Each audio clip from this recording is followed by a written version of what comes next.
And then you didn't know that you were getting Chase Briscoe, Final Four driver, multi-race winner. Maybe you thought the potential was there, but nobody really knew yet. And so he had to prove himself. Well, at what point had you seen enough from him to go, okay, you know what? Obviously he surpassed it now, but he was going to be able to keep his job going forward.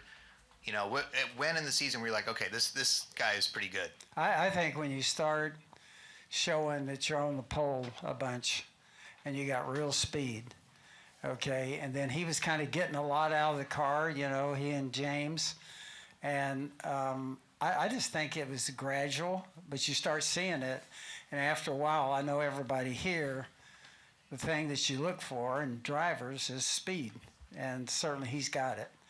And so, I think it was just a process of working through it, but you start to see a pole, second pole, third, fourth, fifth.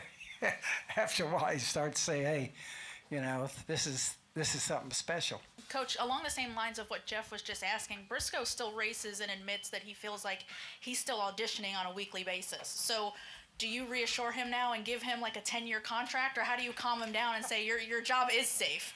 You shouldn't have brought that up. Okay, do not suggest 10-year contracts, okay? I think right now he can get anything he wants, so I'll put it that way. You got to keep him on tell the edge. James too. You got to keep him on the edge. You got to keep him hungry.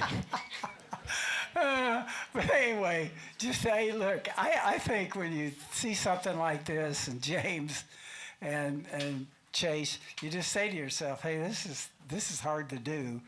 And so ride this. This is what we want to do going forward for a long time. I'll just put it that way.